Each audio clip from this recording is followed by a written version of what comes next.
हे राम कृष्ण राम कृष्ण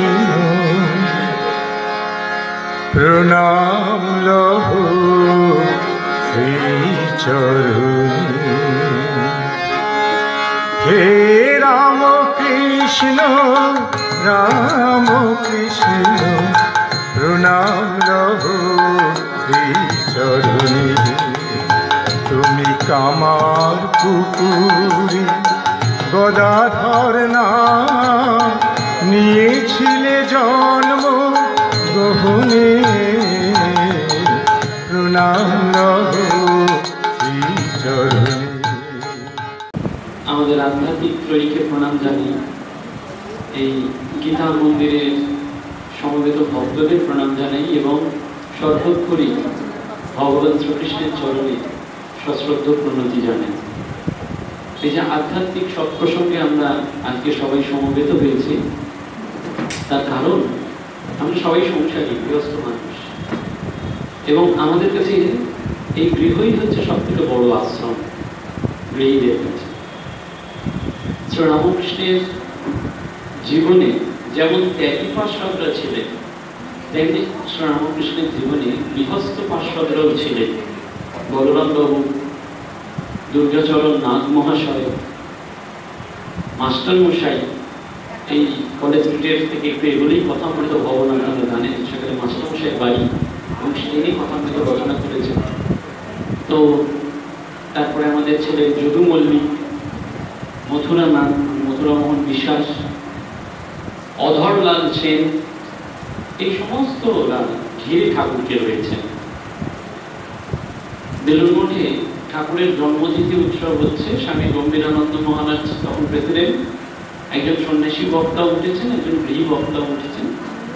তো গৃহীজন বলছেন যে ঠাকুর এসেছিলেন আমাদের গৃহস্থ মানুষদের জন্য, কারণ তিনি সংসার করেছেন, সব কিছু করেছেন।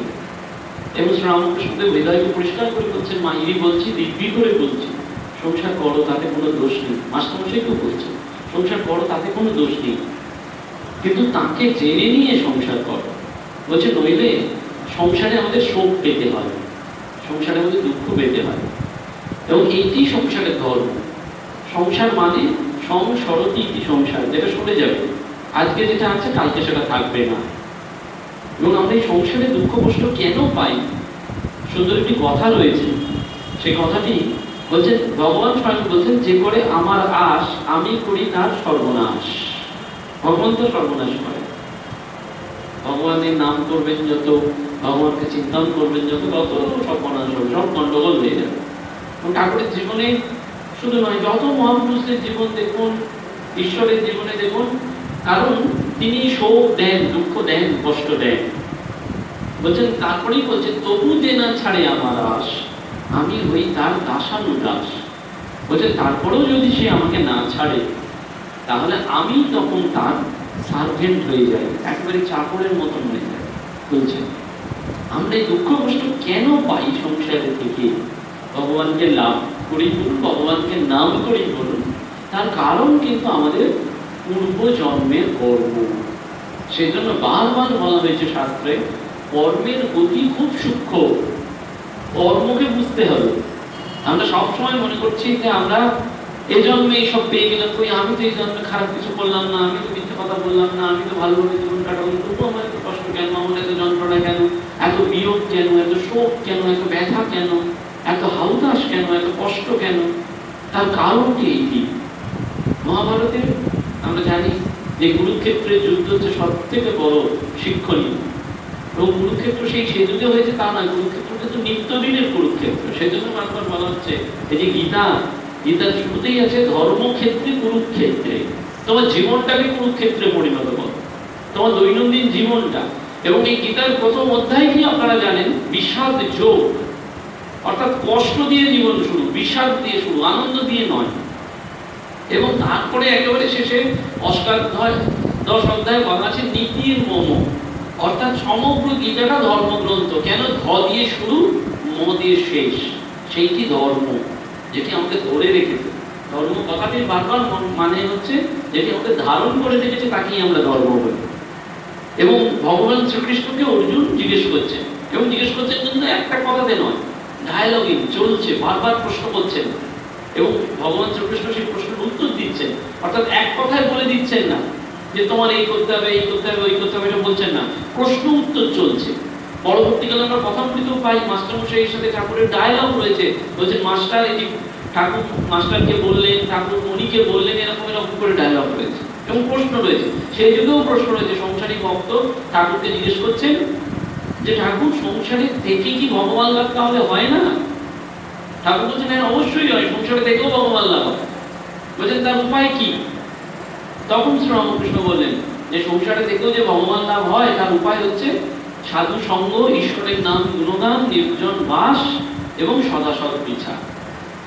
আমরা যে দুঃখ কষ্ট পাই প্রত্যেকে পাই, এমন মানুষ নেই যে জন্মেছেন তার কোনো যন্ত্রণা নেই, কষ্ট নেই, দুঃখ নেই, তেমনি প্রত্যেকের আছে।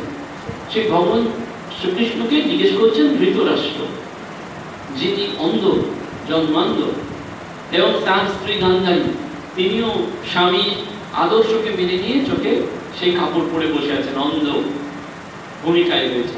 সেই গান্ধারী তো জিজ্ঞেস করেছিলেন আপনারা জানেন, কিন্তু ধৃতরাষ্ট্র ভগবান শ্রীকৃষ্ণকে জিজ্ঞেস করছেন তুমি থাকতে আমার এত সর্বনাশ হলো কেন? বলছেন আমার চোখ দুটো কেন অন্ধ হলো, কেন আমি জন্মান্ধ হলাম, কেন আমার 100 পুত্র মারা গেল? তুমি তো প্রেজেন্ট। সাধারণভাবে আমরা কি বলি, ভগবান যেখানে থাকেন সেখানে সব মঙ্গলময়, ভগবান কাউকে খারাপ করেন, কিন্তু তুমি প্রেজেন্ট তাহলে কেন হলো? বলেই কিন্তু ধৃতরাষ্ট্র বলছেন যে দেখো শ্রীকৃষ্ণ, আমি কিন্তু সেই যোগ বলে আমার সাধনা সহায় আমি বিগত 100টা জন্ম জানি। কত বড় কথা বলছেন, আমি 100টা জন্ম জানি, আমার পুরনো 100টা জন্ম দেখতে পাচ্ছেন ধৃতরাষ্ট্র, এবং দেখে বলছেন ওই 100 জন্মটায় আমি কিন্তু কোনো খারাপ কাজ করিনি, আমি কোনো অন্যায় করিনি, তাহলেও এরকম হলো না। দেখুন, যে বিগত 100 জন্ম কোনো খারাপ কাজ করেনি, কোনো পাপ করেনি, কোনো অন্যায় করেনি, তাকে ভগবান জন্মান্ধ করে দিয়েছে, জন্ম থেকে অন্ধ করে দিয়েছে। তাকে ভগবান পুত্র শোক দিচ্ছে, আমি আপনি তো কোন ছাড়। তখন ভগবান শ্রীকৃষ্ণ বলছেন হ্যাঁ ঠিক কথা, আমরা শাস্ত্রে পাই, গীতাতেই আছে জন্ম কর্ম তমেই দিব্যম, আমার জন্ম এবং কর্ম আমার দিব্য। বলছে দেখো ধৃতরাষ্ট্র, তুমি তোমার 100টা জন্ম জানতে পেরেছো, কিন্তু 101তম জন্মটা তুমি জানো না, ওইখানেই গলদ লুকিয়ে আছে। বলছে কেন?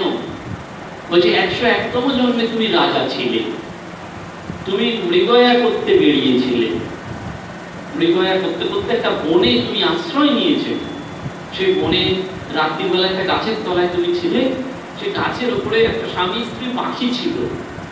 তার স্ত্রী পাখি তোমাকে দেখে বলেছিল যে আমার বাড়িতে অতিথি এসছে আমাদের গাছের নিচে, অতিথিকে দেবতা জ্ঞানে পুজো করতে হয়, যার আগমনের কোনো তিথি নেই তাকেই অতিথি বলা হয়। সেই জন্য শাস্ত্রে বারবার বলা হয়েছে অতিথি দেব ভব, অতিথিকে দেবতা জ্ঞানে পুজো করতে হয়। যদি কেউ বলে যে আমি অমুক সময় তোমার বাড়ি যাব, তাহলে তো তার জন্য আমরা আয়োজন করবোই, কিন্তু হঠাৎ যদি কেউ এসে পড়ে তার জন্য সেই খবর দিয়ে রাখা অবস্থায় যে আপ্যায়ন, সেই হঠাৎ করে এলে সেই আপ্যায়ন করতে পারে না। এই মুহূর্তে যদি ভগবান বলেন আমার আপনার বাড়ি আসবেন, তাহলে আমরা কি করবো? ব্যস্ত হয়ে পড়বো, ভগবান আসবেন, সব জিনিসটা দেখবো। বলছেন অতিথি এলেও যদি সেই মনোভাবটা নিয়ে তুমি করতে পারো তাহলে হবে, সেই মনোভাবটা। তখন বলছেন যে সেই স্ত্রী যখন পাখিটা দেখলো, তোমাকে দেখে সে নিচে আগুন জ্বালিয়ে প্রাণ দিল, তুমি সেই পোষা পোড়া পাখিটার মাংস খেলে, খাওয়ার পর তোমার কিন্তু তৃপ্তি হলো না, তুমি তোমার ধনুর্বাণ দিয়ে ওই স্বামী পাখিটার চোখ দুটো অন্ধ করে দিলে, এবং তাকে বান মেরে অন্ধ করলে, তারপর তাকে ওই আগুনে নিক্ষেপ করলে, করে সেটাও পুড়িয়ে খেলে। বলে তারপরে তোমার ওই রাজশক্তি দিয়ে, ক্ষমতা দিয়ে তুমি ওই ওপরে গাছের ওপরে যে পাখিগুলোর 100টা বাচ্চা ছিল প্রত্যেকটাকে পেরে পেরে পেরে পেরে হত্যা করলে, করে খেলে। শ্রীকৃষ্ণ বলছেন ধৃতরাষ্ট্র, ওই যে তুমি বান দিয়ে সেই জন্য একটা পাখির দুটো চোখ নষ্ট করে দিয়েছিলে, তাই এই জন্মে তোমাকে জন্মান্ধ হতে হলো, কর্মের প্রকৃতি। সেই জন্য বারবার বলা হচ্ছে শাস্ত্রে তোমার কর্মের সূক্ষ্ম গতি। আমরা এই যে কষ্ট পাই, ভগবান কষ্ট দেন না, আমরা আমাদের স্বীয় কর্মের জন্য কষ্ট পাই, আমাদের জন্য। সেই জন্য স্বামীজি বারবার বললেন পরবর্তীকালে তোমাকে আগে দেবতা হতে হবে এই জীবন, এবং দেবতা হলে তবেই তুমি দেবতার পুজো করতে পারো, নইলে হবে না। ভগ্নী নিবেদিতা বলছেন স্বামী বিবেকানন্দ সম্পর্কে যে তিনি চাইলেই আমাকে ওই জ্ঞান দিয়ে দিতে পারতেন, কিন্তু আমি কি সেই জ্ঞান লাভের উপযুক্ত শক্তিশালী হতে পেরেছি? সেইটি অর্জুনকে শ্রীকৃষ্ণ গীতায় বলছেন, আমি এক কথায় তোমায় সব বলে দিতে পারি, গুহ্যতম বিদ্যা, গুহ্যতর বিদ্যা, কিন্তু তুমি নিতে পারবে না। সেজন্য ভগবান অর্জুনকে স্তরে স্তরে তুলছেন। আমাদের ক্ষেত্রে তাই ঠাকুর বলছেন এক কথায় বলে দিলে হবে না, তোমাকে আস্তে আস্তে করে সাধন ভজন বাড়িয়ে বাড়িয়ে বাড়িয়ে বাড়িয়ে তোমাকে ওই স্তরে নিয়ে যেতে হবে। সেইটি যদি নিয়ে যেতে পারো সেইটি ধর্ম, এবং সেইটি হয় একমাত্র মনের পরিবর্তনের দ্বারা। সেই জন্য বারবার শাস্ত্রে বলা হচ্ছে তুমি এই জন্মটা মানুষ জন্ম পেয়েছো, জোশ করে ভালো কাজ করে যাও। কারণ তুমি জানো না ধৃতরাষ্ট্রের 101তম জন্ম ছিল, আমাদের তো জানা নেই, কিন্তু আমরা এই জীবনে যত কষ্ট পাচ্ছি, যত সৎ লোক কষ্ট পাচ্ছে, ভালো লোক কষ্ট পাচ্ছে, তাকে দেখে আমরা আপাত দৃষ্টিতে মনে হচ্ছে তো ভালো কাজ করেছিল, তাহলে এত কষ্ট পাচ্ছে কেন? কারণ তার পূর্বজন্মের কর্মফল যতক্ষণ না মা বলছেন ওই কর্মফল হয়ে যাবে। বলছেন যতই তুমি ভগবান ডাকো না কেন, প্রারব্ধ যেটা তোমার কপালে আছে সেটা তোমাকে ভোগ করতে হবে। বলছেন বিধির সাধ্য নেই তোমার এইটি খণ্ডাতে পারে। বলছেন তাহলে কি হবে, উপায় কি? ঠাকুর বলেন উপায় একটা আছে। সেই উপায়টা কি? বলছে তুমি যদি আন্তরিক ব্যাকুল হয়ে তাকে ডাকো তাহলে তিনি অবশ্যই শুনবেনই শুনবে। বলছেন আন্তরিক ব্যাকুল হয়ে। আমরা সেই আন্তরিকতাটা পাচ্ছি না, কারণ আমাদের মনে হচ্ছে যে আমাদের যদি আত্মজ্ঞান হয়ে যায় তাহলে বিপদ।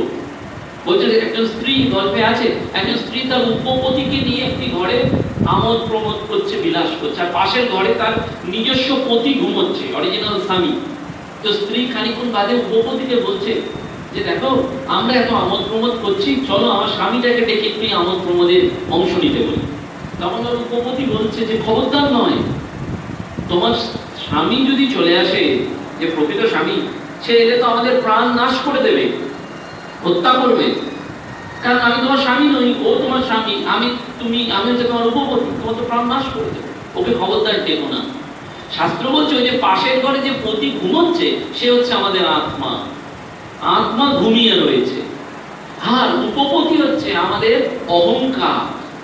আর এই অহংকার আমাদের বুদ্ধি রূপ স্ত্রীকে বলছে আমরা তোমার সাথে নানান আমোদ প্রমোদ করি, ওই আত্মাকে কখনো জাগিও না। অর্থাৎ অহংকার কখনোই আত্মাকে জাগতে দিচ্ছে না। আমরা সেই জন্য যা কিছু করছি সব কিসের বশে করছি বলুন? অহংকারের বশে। রাবণ ধ্বংস হয়ে গেল একটাই কারণে, বলছেন অতি দর্পে হতা লঙ্কা। রাবণ ধ্বংস হয়ে গেল, সোনার লঙ্কা ছারখার হয়ে গেল তোমার অহংকার। সেই জন্য ভগবান বলছেন তুমি অহংকারটাকে ত্যাগ করো, তোমার ভেতরের যে আমি রয়েছে সেই আমিটাকে একেবারে ধুয়ে মুছে সাফ করে ফেলো। এই আমিটাকে কিভাবে সাফ করতে পারি? বলছে বেদান্ত মত, তিনটে মত, বেদান্ত মত, বৈষ্ণব মত আর আমাদের শাক্ত মত বা তন্ত্র মত। বেদান্ত মতে বলছে সবকিছু চৈতন্য। সেই জন্য শ্রীরামকৃষ্ণ বললেন তোমাদের আশীর্বাদ করি চৈতন্য হোক।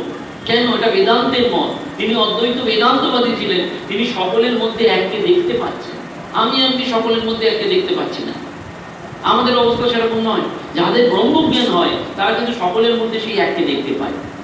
মহাপুরুষ মহারাজ ছিলেন ঠাকুরের অন্যতম পার্ষদ। মহাপুরুষ মহারাজ কেন নাম হয়েছিল না, তার নাম হয়েছিল তিনি বিবাহ করেছিলেন, কিন্তু তার শরীর থেকে কাম ভাব চলে গিয়েছিল। তিনি স্ত্রীকে দেখলেই রাত্রিবেলায় গাছের উপর উঠে পড়তেন যে ওই স্ত্রীর সাথে আমাদের শুতে হবে যদি শরীরে কাম চলে আসে।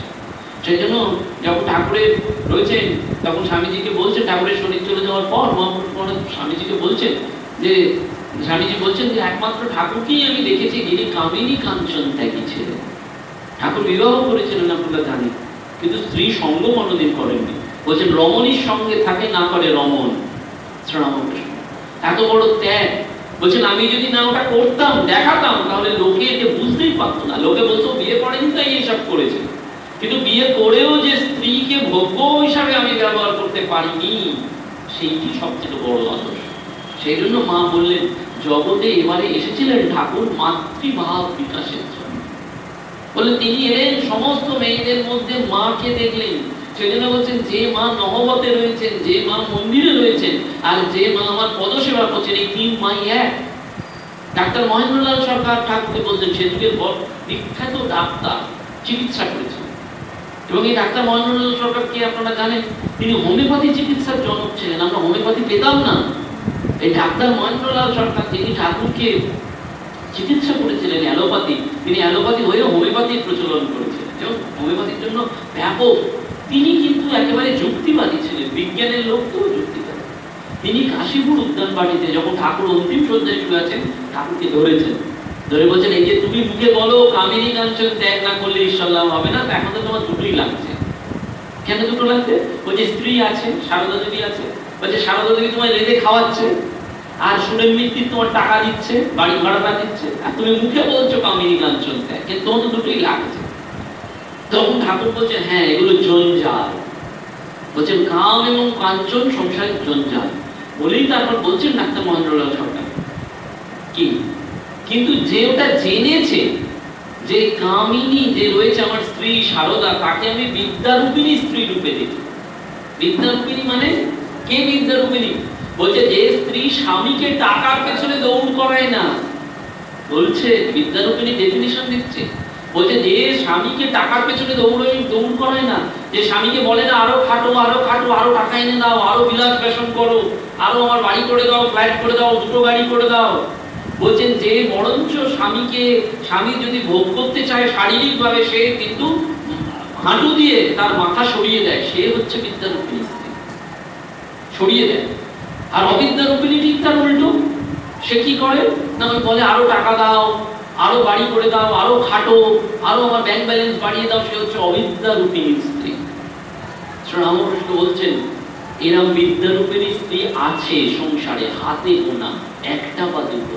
বলছে যারা, কারণ লাটু মহারাজ জিজ্ঞেস করেছিলেন ঠাকুরকে, তুমি এই যে কথা বলছো উচ্চ আদর্শের কথা, এরকম দেখা যায় নাকি এই চত্বরে? ঠাকুর বলছেন হ্যাঁ দেখা যায়, একটি দুটি আছে। এবং বলছেন তারা সর্বদা স্বামী স্ত্রী ঈশ্বর ঈশ্বরীর কথা বলে। মা বলছেন সেই জন্য যে ঠাকুর ঈশ্বর কথা ছাড়া অন্য কথা বলতেন না কোনোদিন, মায়ের সাথে বলতেন না, সবসময় ঈশ্বরীয় কথা বলছেন। বলছেন স্বামী স্ত্রী সবসময় ওইভাবে রয়েছে, শ্বশুর শাশুড়িকে ঈশ্বর ঈশ্বরীর জ্ঞানে দেখছে, ছেলে মেয়েকে গোপাল ভাবে সেবা করছে। বলছেন এই সংসারও আছে। ঠাকুর বলছেন আমি দেখেছি কলকাতাতেই এরকম সংসার হয়েছে, এবং সেই জন্য সেই কলকাতার অন্যতম একটি সংসার আপনারা সবাই জানেন, তিনি হচ্ছেন বলরাম বাবু, রামকৃষ্ণ মঠ বলরাম মন্দির। বলরাম বাবুর স্ত্রী বলরাম বাবুর সুযোগ্য সহধর্মিণী ছিলেন। সেই জন্য বলরাম বাবু যখন শরীর যাচ্ছে, তখন ঠাকুর মাকে পাঠাচ্ছেন, মা সারদা থেকে বলছেন তুমি যাও, আমার বলরামের সংসার ভেসে যাচ্ছে, তুমি গিয়ে দেখো। মা বলছেন আমি যাবো কি করে? বলছেন হেঁটে যাও, কিন্তু আমার বলরামের সংসার ভেঙে যাচ্ছে। দেখুন ওই যে করে আমার আশ আমি করি তার সর্বনাশ, তবু যে না ছাড়ে আমারও স্বামী তো দাসানুদাস। ভগবান স্বয়ং বলরামের বাড়িতে কাকে পাঠাচ্ছেন? মা সারদাকে পাঠাচ্ছেন।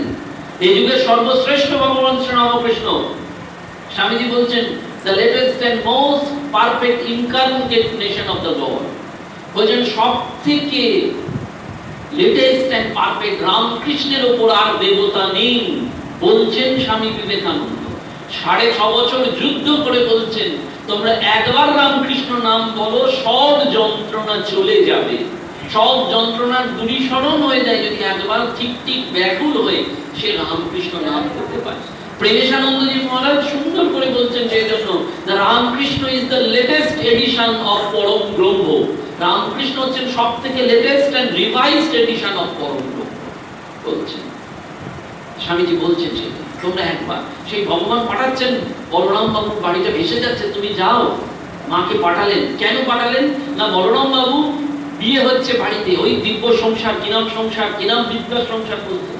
বলছেন বলরাম বাবুর বাড়িতে বিয়ে হচ্ছে, বলরাম বাবু রাত্রিবেলায় বড়নগর মঠে গেছে। বড়নগর মঠে কি আছে? তখন স্বামীজি এবং তার গুরু ভাইরা রয়েছেন।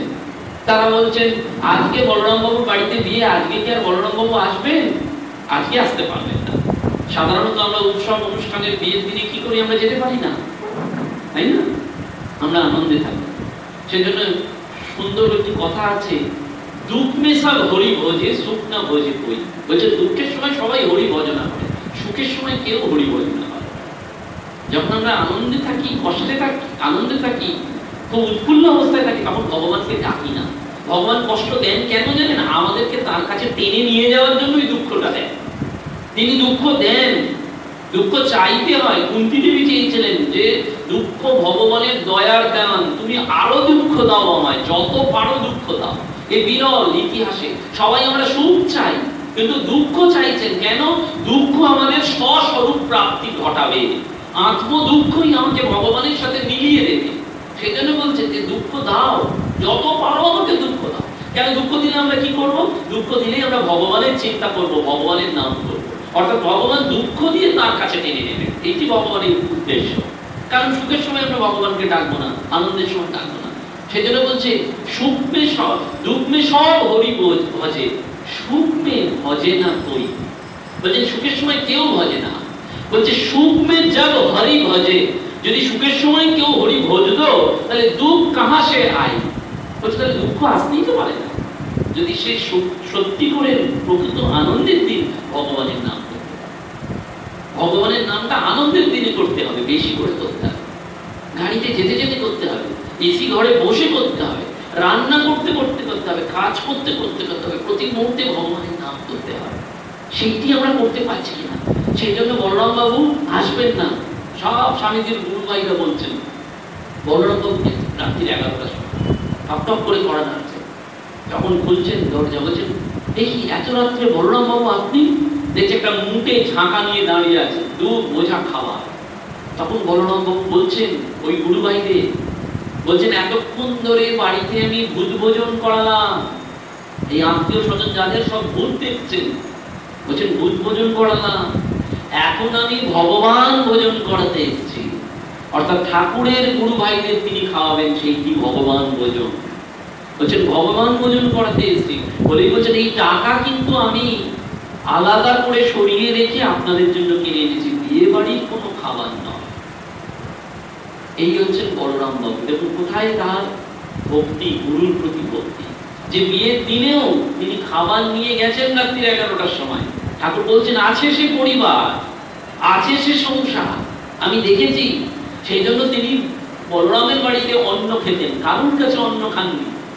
শ্রীরামকৃষ্ণ দেব একমাত্র বলরামের বাড়ি, ওই জন্য বলছেন বলরাম বাবুর বাড়ি থেকে কেউ প্রসাদ গ্রহণ করলে তার শরীর শুদ্ধ হয়ে যাবে, মন শুদ্ধ হয়ে যাবে, রক্ত শুদ্ধ হয়ে যাবে। এটা ঠাকুরের আশীর্বাদ। বলরামের বাড়িতে অন্ন গ্রহণ যে করবে সে শুদ্ধ হবেই হবে। কারণ বলছেন বলরামের অন্ন একমাত্র শুদ্ধ হলো। এই কলিযুগে শ্রীরামকৃষ্ণজি বলে দিয়ে যাচ্ছেন, ভগবান স্বয়ং এসে অবতীর্ণ হয়ে যেতে বলে দিয়ে যাচ্ছেন। তার স্ত্রী কেমন ছিলেন? বলছেন ওই বলরাম বাবু একদিন দুপুর বেলায় গেছেন বড়নগর মঠে, গিয়ে দেখছেন স্বামীজি এবং তার গুরু ভাইরা তেলাকুচো পাতা দিয়ে ভাত খাচ্ছেন। বলরাম বাবু ফিরে এসেছেন দুপুর বেলায়, স্ত্রী অনেক রকম খাবার করেছেন, খাবার দিয়েছেন।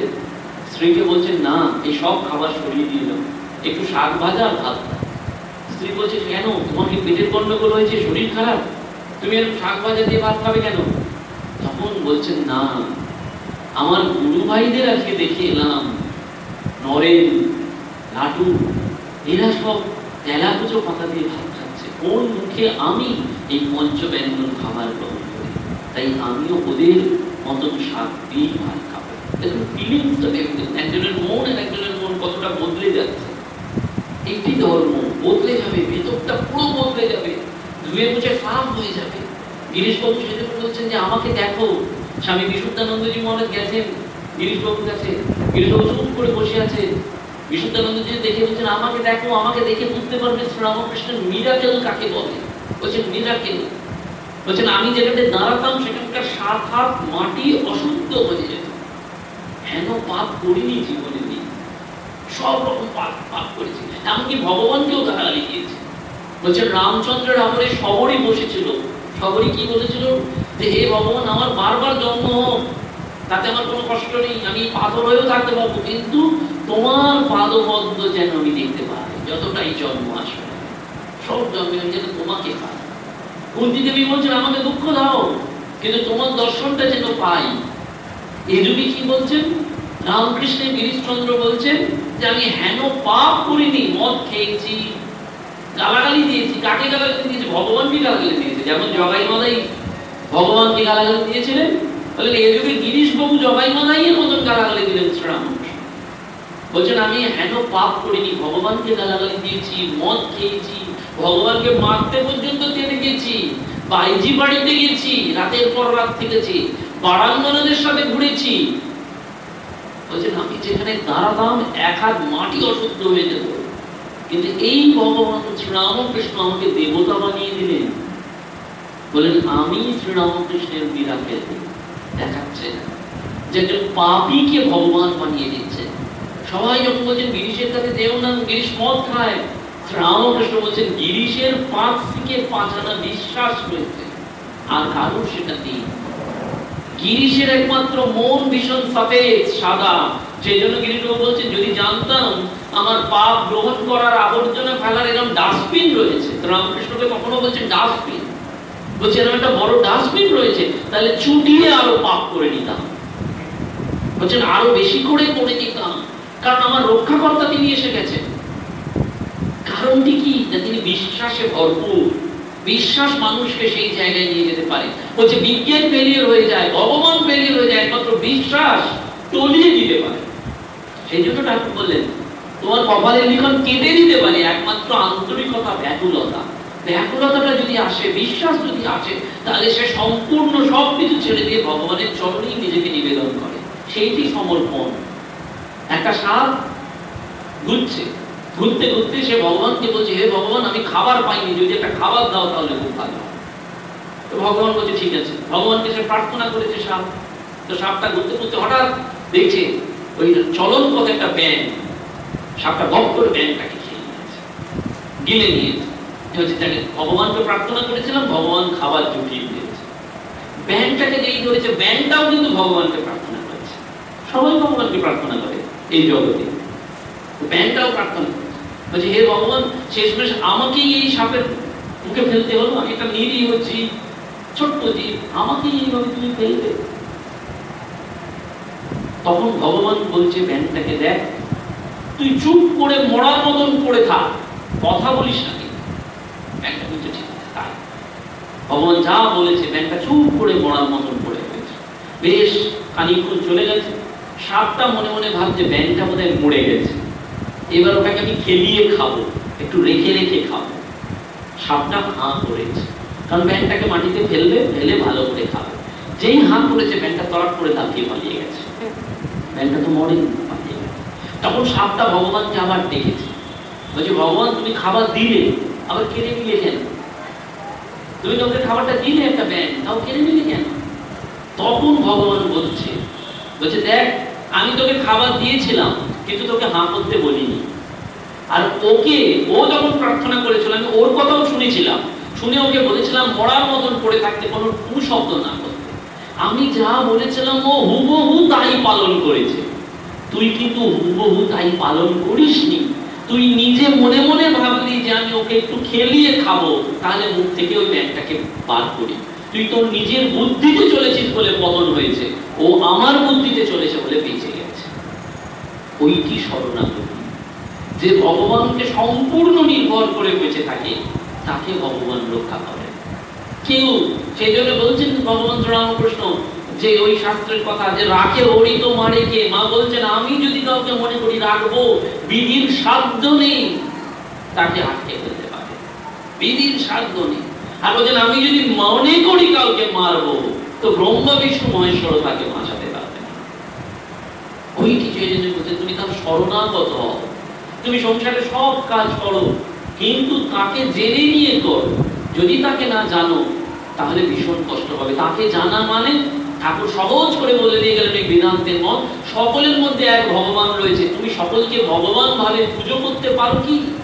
তোমাকে এই যুগে কিচ্ছু করতে হবে না, ঘন্টা নাড়তে হবে না, মালা দিতে হবে না, ধূপ দিতে হবে না, চন্দন পড়াতে হবে না, কিচ্ছু করতে হবে না। তুমি শুধু মানুষগুলোর মধ্যে ভগবানত্ব আরোপ করো, সেইটি বেদান্ত মত। বৈষ্ণব মতে যে ভক্তি ছিল শুধু ভক্তি নিয়ে থাকবো, শুধু আমি ঈশ্বরের সাথে বিলাস করবো, বেদান্ত মত বললো যে কলিযুগে শুধু নারদীয় ভক্তি। বলছে কলিযুগে মানুষ এত পারবে না, কারণ যুগ বিদায় মানুষকে চাকরি করতে হবে, মানুষকে সংসার ধর্ম করতে হবে, কলিযুগ কমপ্লিকেটেড।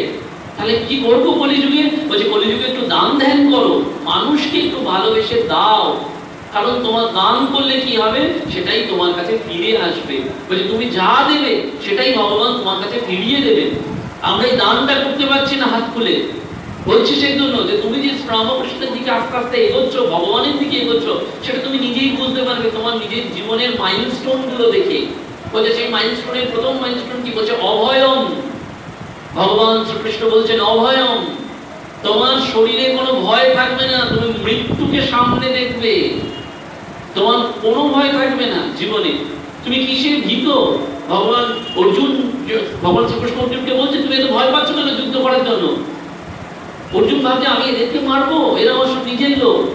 ভগবান শ্রীকৃষ্ণ জানিয়ে দিচ্ছেন কেউ নিজের নয়, অনাসক্ত হয়ে কাজ করো। গীতার দুটি মূল কথা, সেটা হচ্ছে অনাসক্তি আর নিষ্কাম কর্ম। তোমাকে কর্ম করতেই হবে, কর্ম ছাড়বে না। এই যুগে জন্মে আমরা যদি বলি চুপচাপ শুধু সাধন ভজন করবো, জপ তপ করবো, হবে না। কেন হবে না? বলছে বলিতে অন্নগত প্রাণ, তোমার পেট বলবে খাবার দাও, তুমি পারবে না।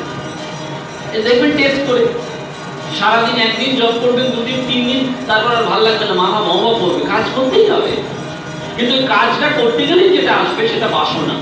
সেই জন্য ভগবান শ্রীকৃষ্ণ বলেন নিষ্কাম কর্ম। তুমি কাজ করবে কিন্তু নিষ্কাম কর্ম করবে, অর্থাৎ কারোর প্রতি কোনো আশা করবে না। দুঃখের মূল কারণ কোথায়? কামনা, বাসনা। আপনি যেই কারোর কাছ থেকে মনে করলেন যে আমি ওর থেকে পাবো, ও আমাকে ভালো ব্যবহার দেবে, ও আমার সাথে ভালো করে কথা বলবে, ও আমাকে, সঙ্গে সঙ্গে জানবেন আঘাত আসবেই। কারণ আপনি কামনা করছেন, বাসনা করছেন। যত প্রত্যাশা তত দুঃখ, যত নিরাসক্তি তত আনন্দ, কিচ্ছু নেই। সেই জন্য শঙ্করাচার্য বারবার বলছেন নিঃসঙ্গ প্রাপ্ত হও। তুমি একা থাকার প্র্যাকটিস করো জীবনে, কারণ অন্তিম দিনে কেউ থাকবে না। যে স্বামী স্ত্রী কেউ একজন আগে যাবে।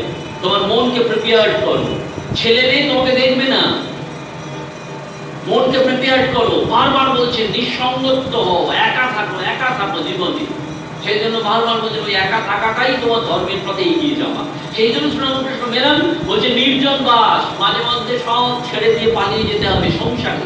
সংসার ছেড়ে পালিয়ে গিয়ে নিজেকে অ্যানালিসিস করতে হবে, আত্মসমীক্ষা করতে হবে। আমি কি জন্য এলাম এই জীবনে? আমি শুধু এলাম, পড়লাম, চাকরি করলাম, সংসার প্রতিপালন করলাম, ছেলে মেয়ে উৎপন্ন করলাম, ছেলে মেয়েকে মানুষ করলাম, ব্যাস, আমার জীবনে আর কিছু থাকবে না। আমার জীবনে তো তাকে পাওয়া হলো না, যে পরম প্রিয়জন, তাকে তো পাওয়া হলো না। ওই নির্জন বাসের কথা বলছেন ভগবান। বলছেন অভয়ম। দ্বিতীয় কি বলছেন? দ্বিতীয় বলছেন সাধ্যায়। তুমি প্রতিদিন একটু একটু করে সৎ গ্রন্থ পাঠ করো। কেন বলছেন? বলছেন তুমি বিষয় রসে মগ্ন হয়ে রয়েছো, মানলেও তোমাকে বিষয় যাচ্ছে না। কথামৃতের সুন্দর গল্প রয়েছে। গুরুদেবের কাছে শিষ্য গেছেন, শিষ্য গিয়ে গুরুদেবকে বলছেন আমি তো এখন আসতে পারবো না সংসার ছেড়ে। যেমন আমরা বলি সবাই, সংসারে এত কাজ, কি করে আসবো? সংসারে এত প্রিয়জন রয়েছে। ওই অর্জুনকে মেলান শ্রীকৃষ্ণের সাথে। অর্জুন শ্রীকৃষ্ণকে বলছেন এই প্রিয়জনকে মারবো কি করে? তখন শ্রীকৃষ্ণ বলছেন এরা প্রিয়জন কি, তোমার কর্তব্য বোধে তোমাকে মারতে হবে। ঠাকুরও সেটি করলেন বলরাম বসুকে।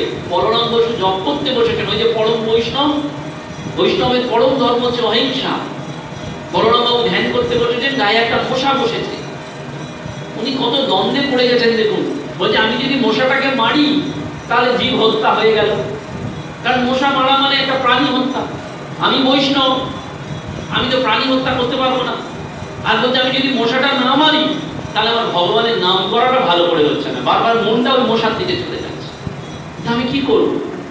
বলরাম বাবু বলছেন কাকে জিজ্ঞেস করবো? কেন বলরাম বাবু কথা বলছে? তিনি একেবারে আমাদের সামনে গৃহস্থ মানুষ, তার ছেলে মেয়ে আছে, তার স্ত্রী আছে, তার সংসার আছে, কিন্তু নিত্যদিন বাড়িতে জগন্নাথের সেবা হয়, নিত্যদিন বাড়িতে জগন্নাথকে জন্য ঠাকুর তার বাড়িতে অন্ন গ্রহণ করছে। ওই জন্য বলছেন বলরামের বাড়ি আমার দ্বিতীয় কেল্লা। একটা বাড়িকে মন্দির বানিয়ে ফেলা যায়। দেখবেন লেখা থাকে রামকৃষ্ণ মঠ, ব্র্যাকেটে বলরাম মন্দির। বলরামের নামে মন্দির হয়ে গেল, তার মানে বাড়ি মন্দির হয়ে যাচ্ছে, গৃহ মন্দির হয়ে যাচ্ছে। সাধারণ যে বাড়িতে আমরা রোজ গিয়ে বলছি বাড়ির মধ্যে কি আছে, বলছেন এই বাড়িটাই তোমার উপাসনার জায়গা। তুমি স্বয়ং ভগবানকে পুজো করতে পারো, নিজেই ভগবান হয়ে যেতে পারো ওই বাড়ির মধ্যে। মন্দিরের সমস্ত কিছু দেবতা। মশাটা বলছি সেই জন্য মানুষ বলছেন ওই মশাটা কি হবে? বলছেন কাকে জিজ্ঞেস করবো? দৌড়ে এসছেন শ্রীরামকৃষ্ণের কাছে দক্ষিণেশ্বরে। দেখছেন ঠাকুর তপ্তবসের তলায় ছাড় পোকা মারছে। বলরাম বাবু সব এনে গেছে।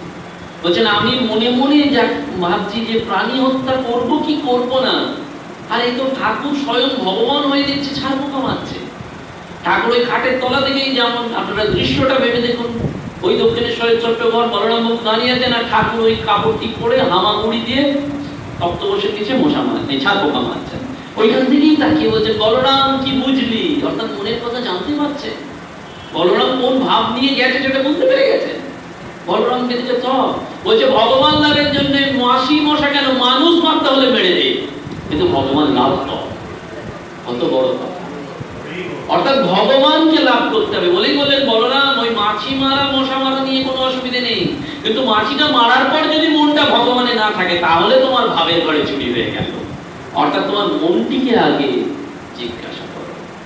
তুমি মাছি মেরে দিলে, ঠাকুর বলেছেন বলে আমরা অধিকাংশ ক্ষেত্রে যেটি করি, ভগবান তো বলেছেন তাহলে আমি মারি, মারার পরেই জপ করতে গিয়ে মনটা আর এখানে নেই, সংসারে চলে গেল, তাহলে ওটা ভাবের ঘরে ভণ্ডামি হয়ে গেল, চুরি হয়ে গেল।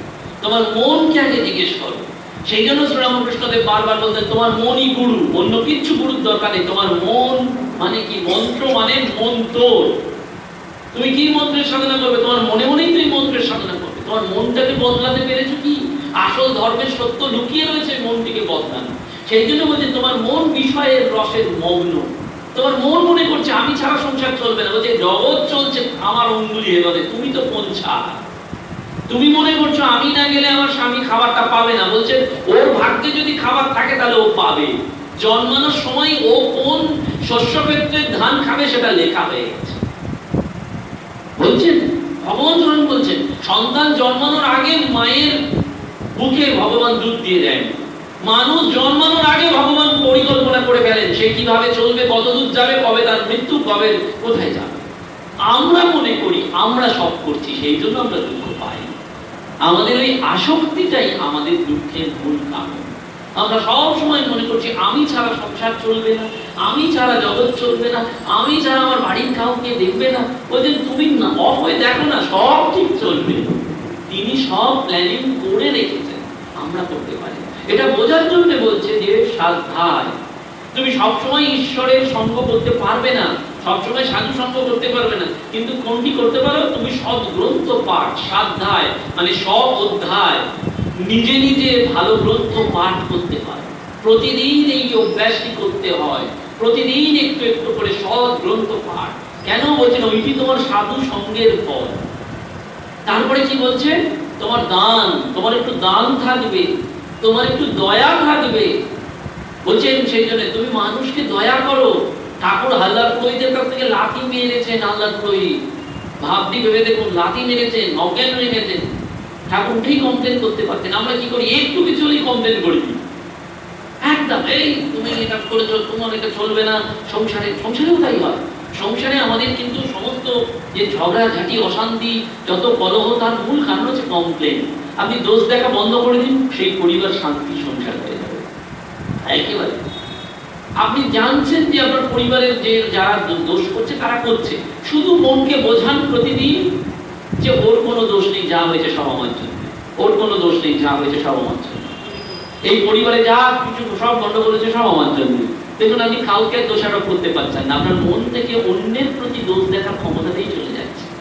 ওইটি পরিবর্তন, ধর্ম করা মানে ওইটি পরিবর্তন। ঠাকুরের ওই দোষ দেখার ক্ষমতা চলে গিয়েছিল যখন ওই হাজার করে বুদ্ধি লাঠি মারছেন, অজ্ঞান হয়ে গেছে।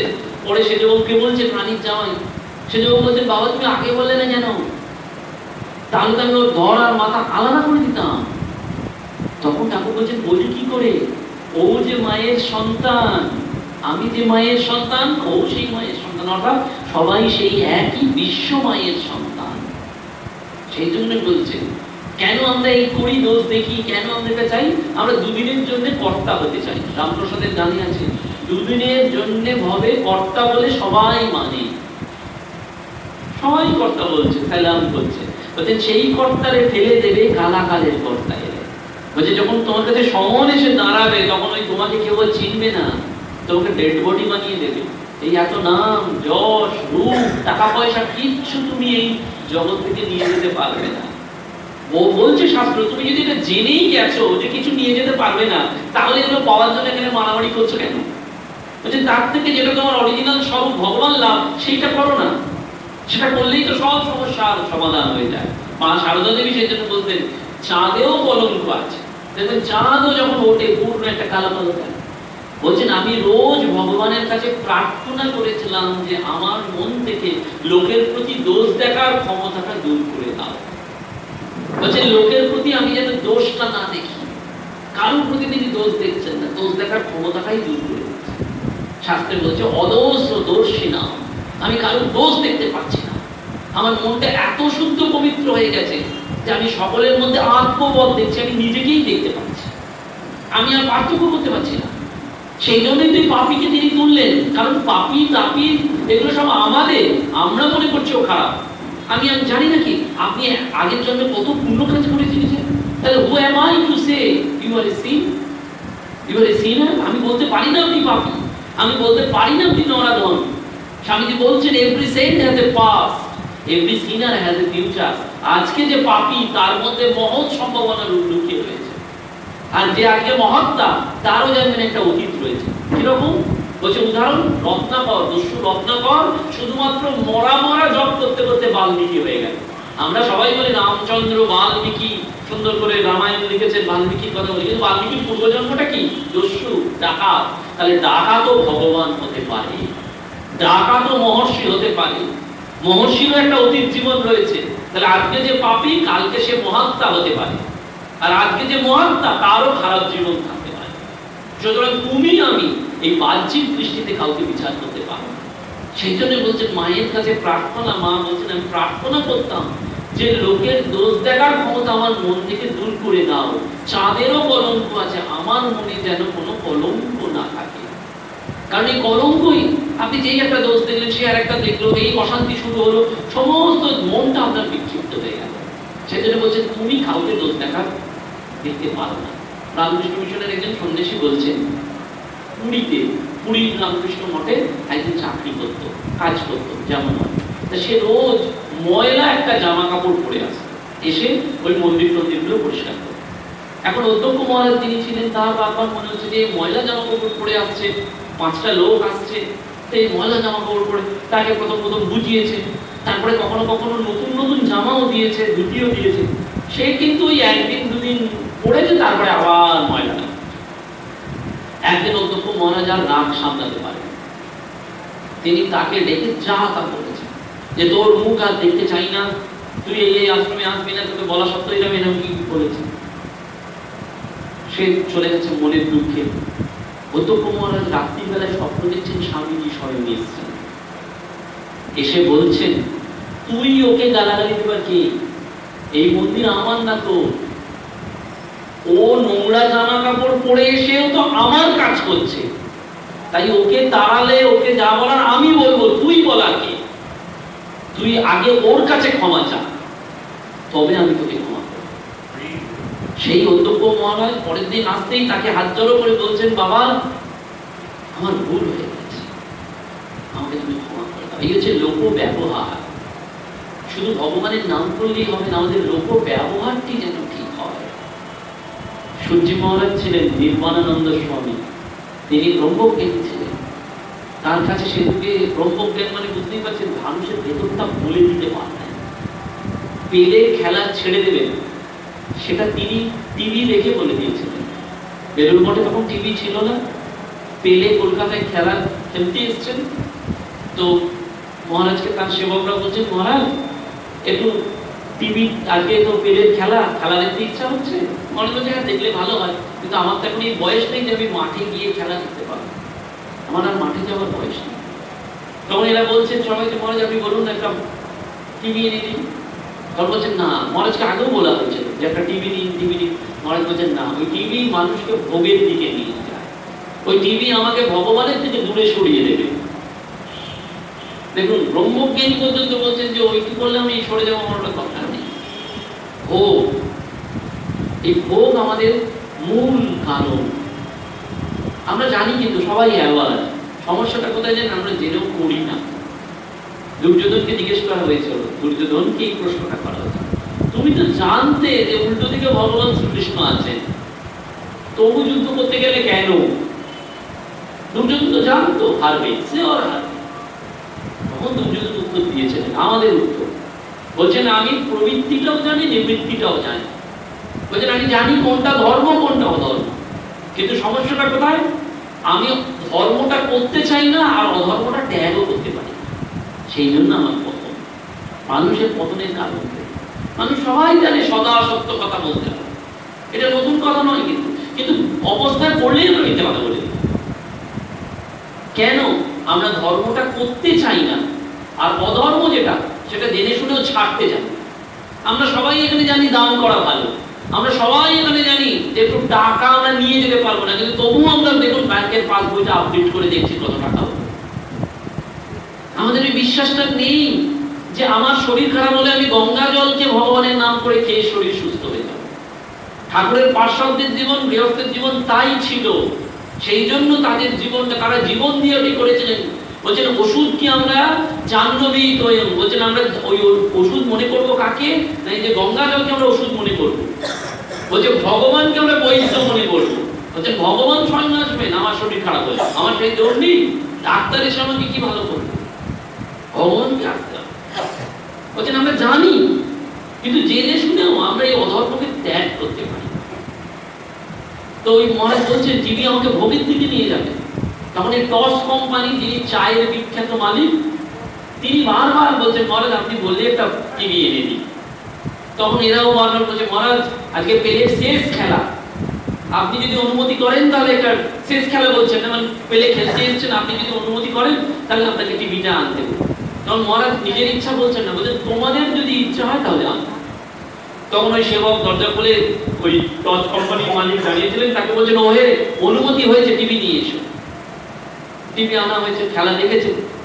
দেখার পর মহারাজ 3:30টার সময় বলছেন আজকেই কিন্তু পেলের শেষ খেলা। এটা বলছে সবাই বলে মহারাজ অনেক কথা বলেন, এটা আর এমন কি কথা বলেছে?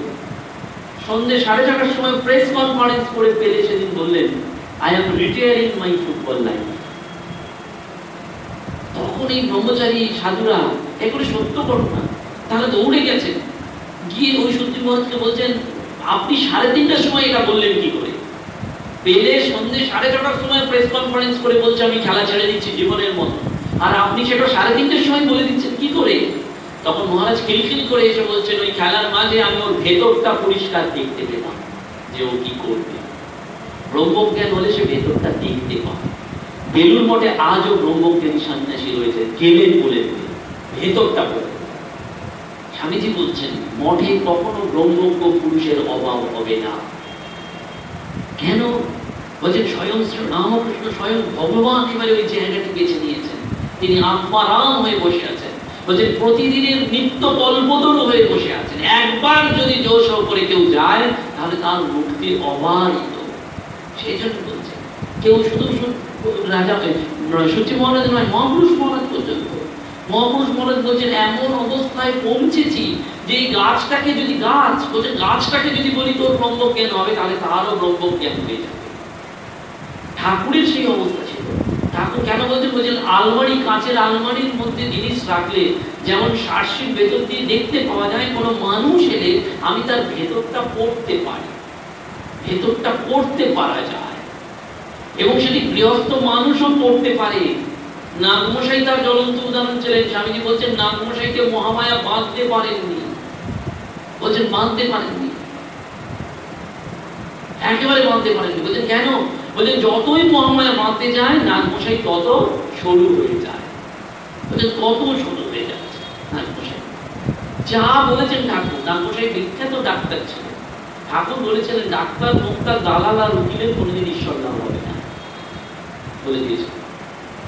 ডাক্তার মুক্তার দালাল বলছেন এদের কোনোদিন ভগবান লাভ হবে না। কেন?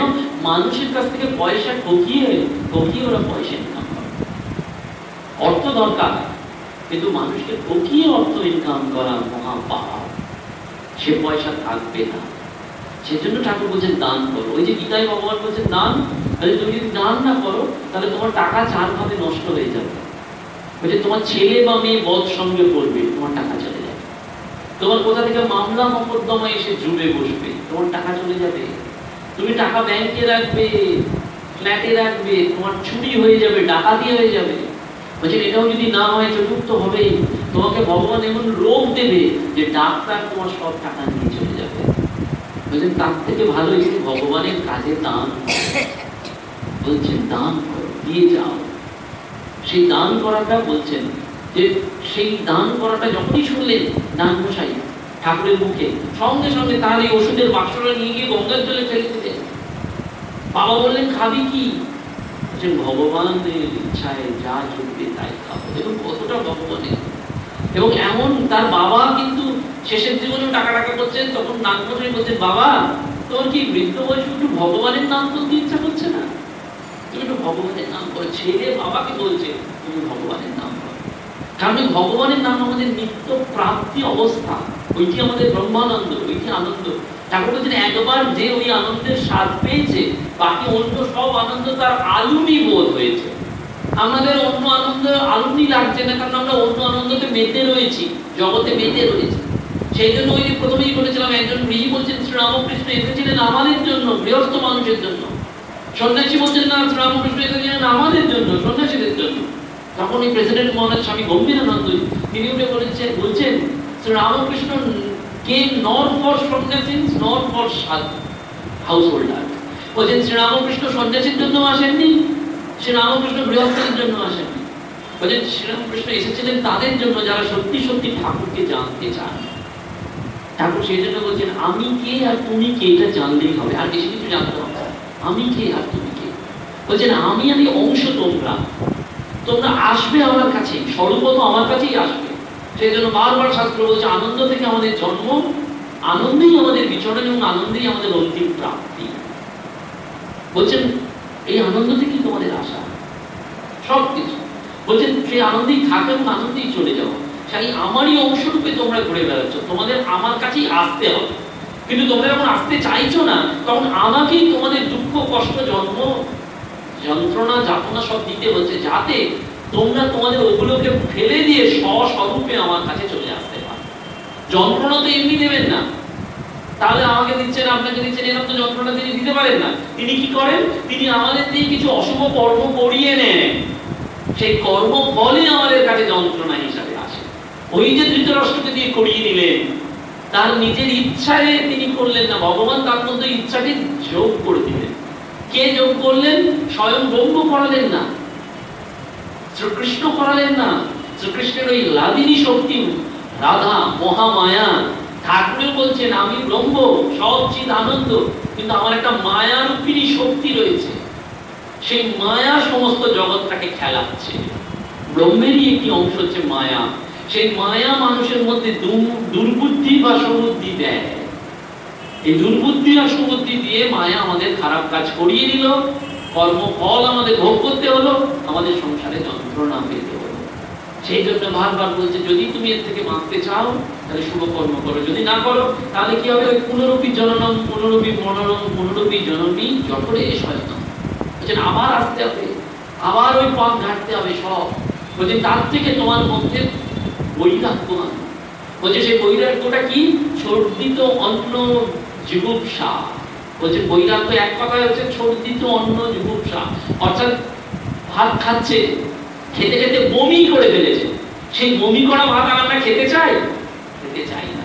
আমরা কি করি? ওই বমি করা ভাত দেখলে ঘৃণা হয়, হ্যাঁ বমিটা পরিষ্কার করো, কিন্তু ওটা আমারই ভাত, আমি হজম করতে পারিনি, বমি করে ফেলেছি।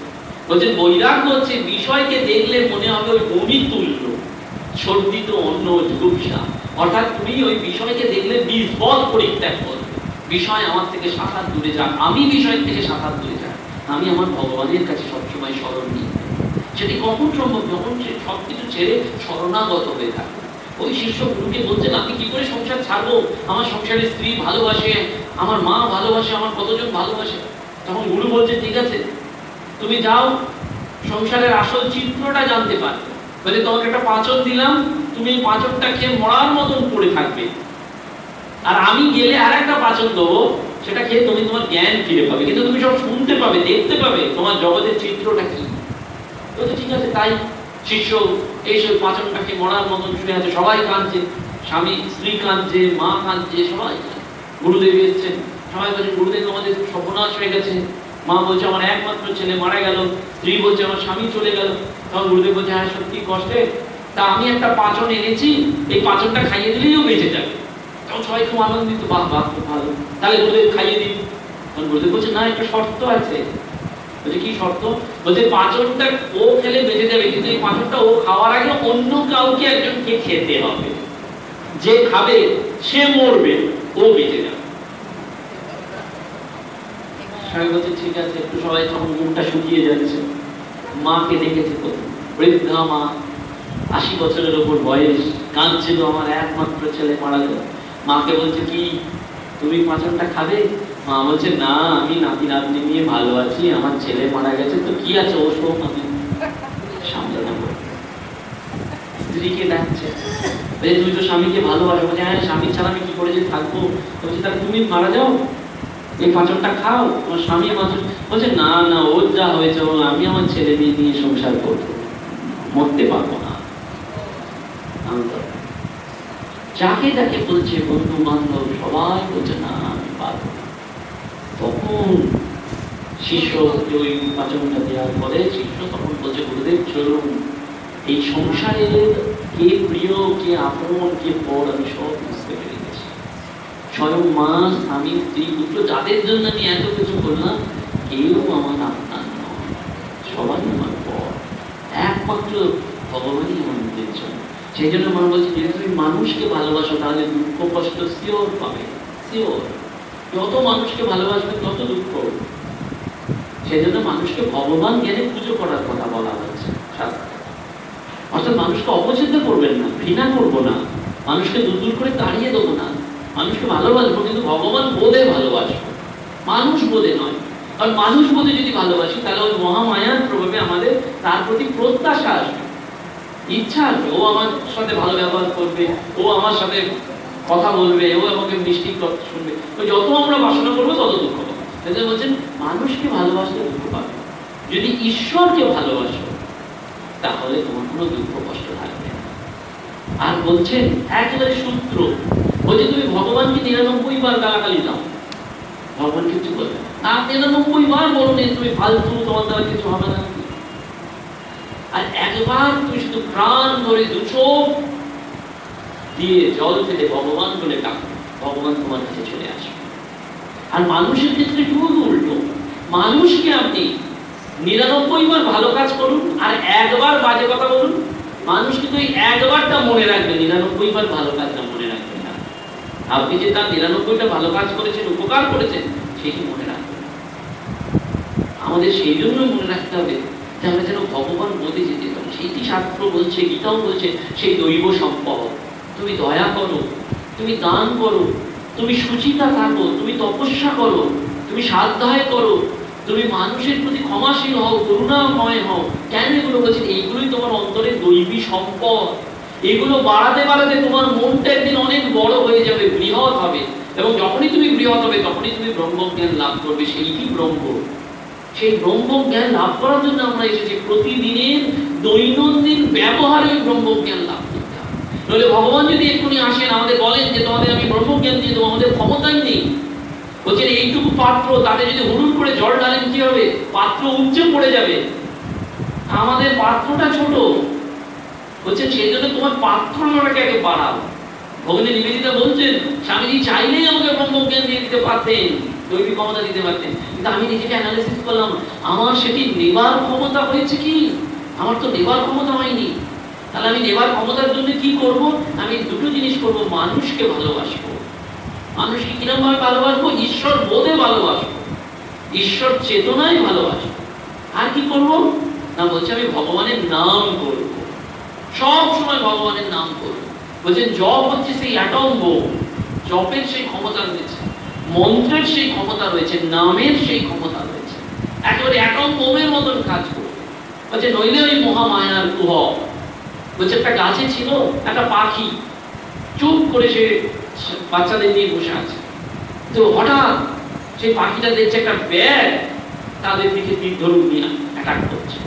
তখন ওই পাখি দুটো নিজেদের মধ্যে বলছে যা, তো ব্যাগটা তো আমাদের তীর ধনুক মারবে বলছি, বলছে কোনো উপায় নেই, কি করবো? বলছে চলো তাহলে উপরে ভগবানের দিকে তাকাই। ভগবানের নাম করি। ভগবানের যখন নাম করবে বলে আকাশে তাকাচ্ছে, তখন দেখছে ওপরে একটা চিল আসছে ওপর থেকে, বাকি দুটোকে খাবে। তখন যে সামনে ব্যাগ তীর ধরুন মারবে, ওপরে চিল। তাহলে পাখি দুটো বলছে আমাদের কোনো উপায় নেই, একেবারে সব ছেড়ে দিয়ে আমরা শুধু ভগবানের নাম করি। যখন একেবারে খাই প্রচন্ড পরিমাণে ভগবানের নাম করছে, কেঁদে কেঁদে ভগবানের নাম করছে, বলছে হঠাৎ কোথা থেকে একটা ঝড় উঠেছে। বলছে যেই ঝড়টা উঠেছে তখন ওই ঝড়ে ব্যালের যে তীর ধনুক ছিল সেটা লক্ষ্যভ্রষ্ট হয়েছে। ব্যালের তীরটাকে সোজা ওই ওপরে চিলটাকে বিদ্ধ করেছে, চিলটা ঝপাত করে পড়ে গেছে। তখন পাখি দুটো বলছে দেখলে ভগবানের নাম করলে কি হয়, বিপদ কেটে যায়, যন্ত্রণা পালিয়ে যায়, তরতি শোক ও আত্মবীর। বলছে এই যন্ত্রণার পারে যাওয়ার একটাই উপায়, তোমাকে আত্মবীর হতে হবে।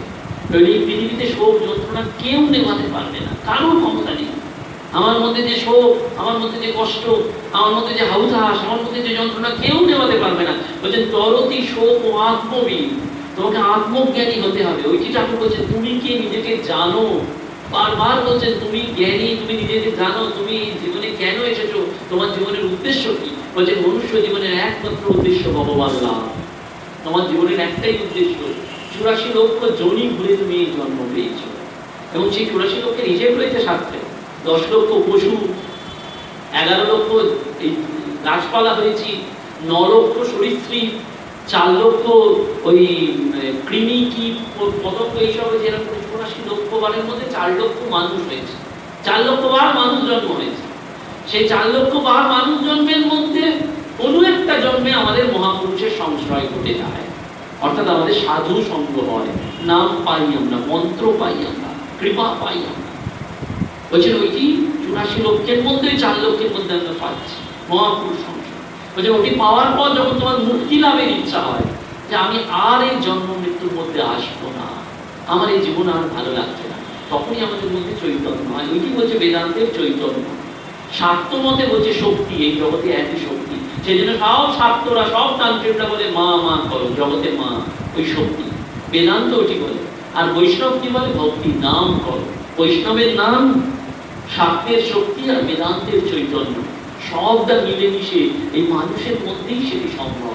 সেখানে এই জন্মেই জোশও করে তাকে লাভ করার কথা বলছে, যেন তেন প্রকার। সেটি কি জন্য বলছে, ওই যখন নটি বিনোদিনী ঠাকুরের কাছে গেছেন না সাহেব সেজে, কেউ ঢুকতে পারছে না ঘরে, নটি বিনোদিনী পেছনের দরজা দিয়ে ঢুকে পড়েছে সাহেব সেজে। ঠাকুর তাকে দেখে চিনতে পেরেছে, নটি বিনোদিনী। নটি বিনোদিনী কে না, সে ওই গিরিশ ঘোষের থিয়েটারে অভিনয় করে। অভিনয় করে বলে তাকে ব্রাত্য বলা হয়, বারাঙ্গনা বাই। সে গেছে ঠাকুরের কাছে, অতি টাকায়। ঠাকুর বলছে বেশ করেছিস। বলছে আমি কিন্তু ছলে বলে এসেছি। ঠাকুর বলছে বেশ করেছিস। ভগবানের কাছে আসতে গেলে ছলে বলে এলেও কোনো দোষ হয়, অর্থাৎ দোষও করে তার কাছে আবার মাথা নোয়া, শুধুমাত্র ভগবানের ক্ষেত্রে, বাকি অন্য কোনো ক্ষেত্রে না।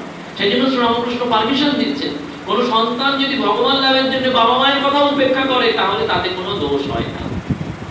অন্য সময় বাবা মায়ের কথা উপেক্ষা করলে দোষ, কারণ বাবা মা হচ্ছে সব থেকে বড় গুরু। যদি একমাত্র ভগবান লাভের জন্য যদি সে করে তাহলে তার কোনো দোষ নেই।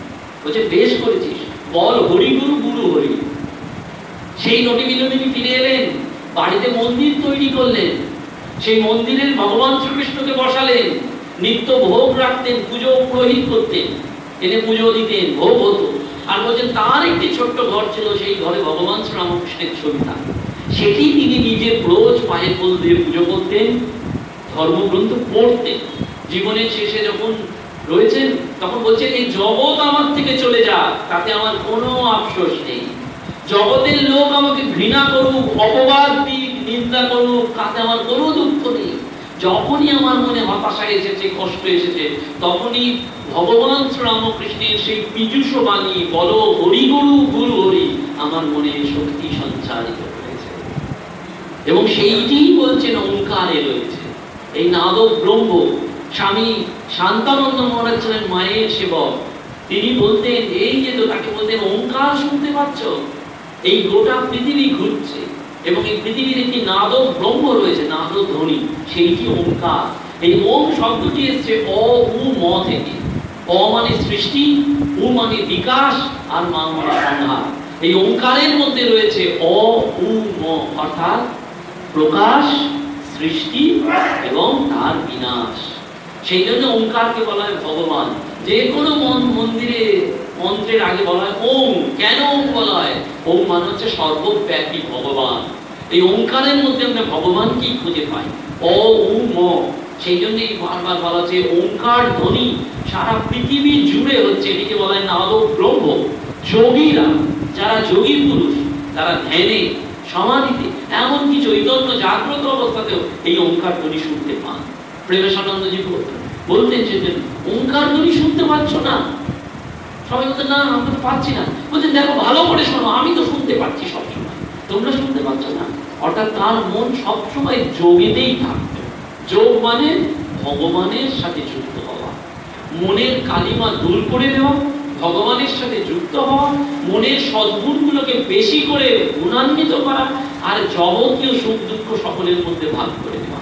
এইটি জীবনের অঙ্ক, জীবনের সহজ অঙ্ক। যোগ, গুণ, বিয়োগ এবং ভাগ। আমি সব কাজে ভগবানের সাথে যোগ করব। আমার মনে যত আনন্দ হবে, ভগবানের নাম বেশি বেশি করে গুণ করব, বাড়াবো। আমার মনে যত খারাপ চিন্তা আসবে সেটা আমি বাদ দিয়ে দেবো, বিয়োগ দিয়ে দেবো। আর আমার প্রতিদিনের আনন্দকে আমি সকলের মধ্যে ভাগ করে দেবো। জীবনের এই ছোট্ট যোগ, বিয়োগ, গুণ, ভাগকে যদি করতে পারি তাহলে জীবনটি সুন্দর হয়। এবং সেটা করতে হবে আজ থেকেই।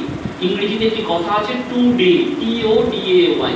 টুডে মানে T for this is an opportunity. O মানে অপরচুনিটি, ওই টি মানে this is an opportunity. TOD, do মানে do. Any work better than Y yesterday. তার মানে টুডে কথাটার মানে কি হলো? This is an opportunity to do any work better than yesterday. আমি গতকাল যে কাজটা করেছিলাম আজকে তার থেকে ভালো কাজ করব, সেইটি ভগবানের কাছে যাওয়া। সেই সুযোগ আমাদের ভগবান প্রতিদিন দিচ্ছেন। আমরা শুধু তাকে যেন পেয়ে, সেই সুযোগটি পেয়ে তাকে যেন না হারাই। সেই জন্য আছে একটি কথা, তব কাজ। আমার একটাই জীবন যেন তোমার কাজ করতে করতে চলে যায়। সে তোমার কাজ করতে করতে যদি চলে যায় তাহলে জীবনে পরম আনন্দ। সকলকে প্রণাম জানি আজকের অনুষ্ঠানে।